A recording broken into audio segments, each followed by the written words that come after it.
Welcome back to the Playing Hard YouTube channel. I wanted to relate to you a situation that I had this week on replacing my well pump. To begin with, my well is only 25 feet deep. It's from the surface of the ground to the bottom, it's 25 feet. To the top of the water is about 20 feet, and the well is 4 foot in diameter. It's an old hand-dug well. In that instance, you don't really need a submergible pump. This is what they call either a jet pump or a shallow well pump.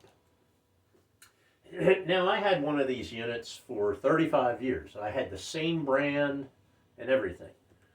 And it worked flawlessly for 35 years. So, in my wisdom, I decided, well, it's about time I should probably replace it. So I bought the exact duplicate of that pump. This is a stay right pump. It can work on either 230 or 115.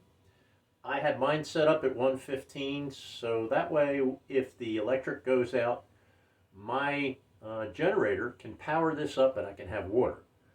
So you don't have to order it one way or another. Well, it comes wired 230. You have to switch it over to 115 if that's what you want. So that's what I did. So I've been putting this pump in for a year. I got the new one and I put it off for a year. I had the old pump hooked up that morning, and that pump was supplying, well, right now it's sitting at 50 psi, but that morning it was 60. It was sitting right on 60. I have them set at 35 cut in and 60 cut off.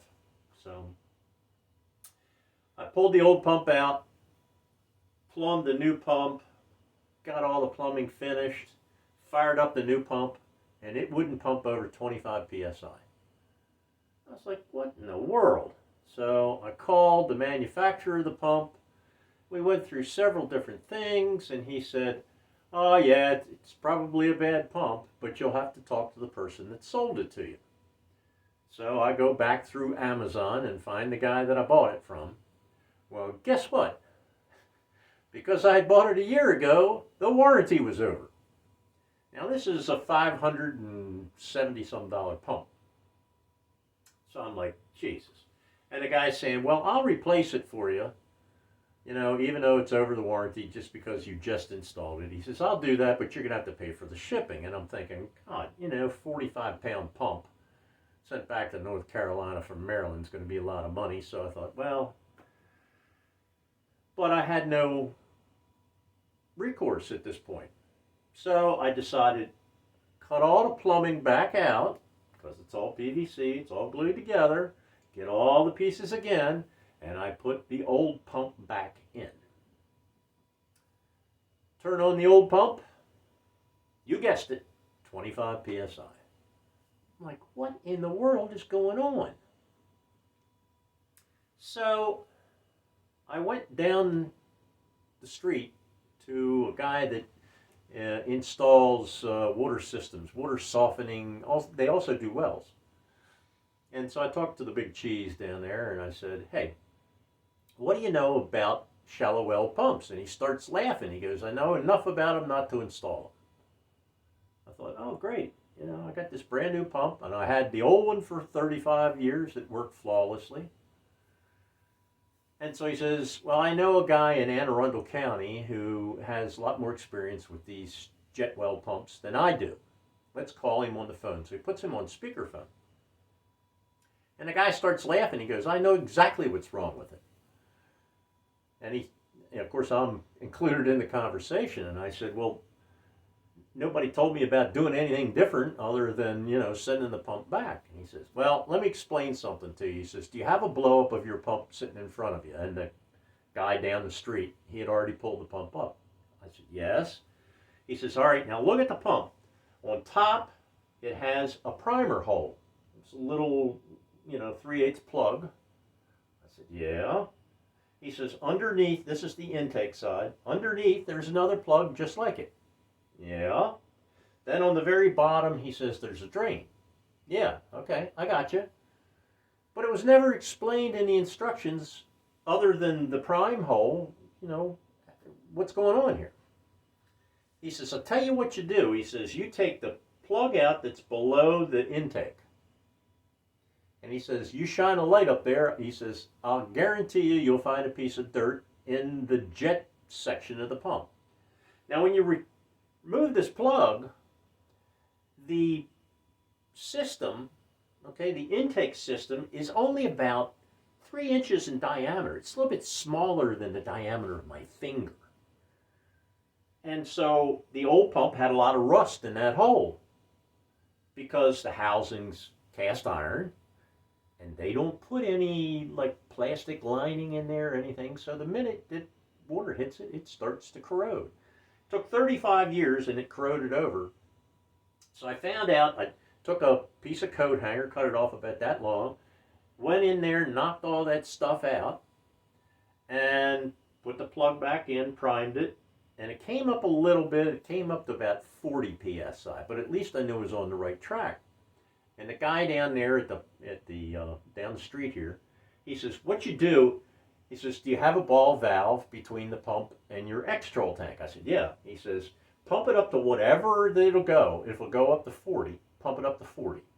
He says, "Then cut that valve off, turn your pump off electric-wise." He says, "Put a drain under here, drain out what can run out of this hole by itself." He says, "And then you got to get a towel and put over there." He says, "Then open this ball valve." He says, "It's going to blow stuff everywhere." He says, "Just be ready for it." And so what happened is, it's like back flushing the system, and it blew that dirt right out into a towel. And I said, wow. So I reprimed the system, fired it back up, and went right to 60 psi. And I thought, well, why did the new pump work? So this was the new pump. I took it down in the shop and stood it up on its end, pulled that plug out, and you know what? There was a stone in there. A stone had gotten through the pipe and into the jet orifice that was inside this pump.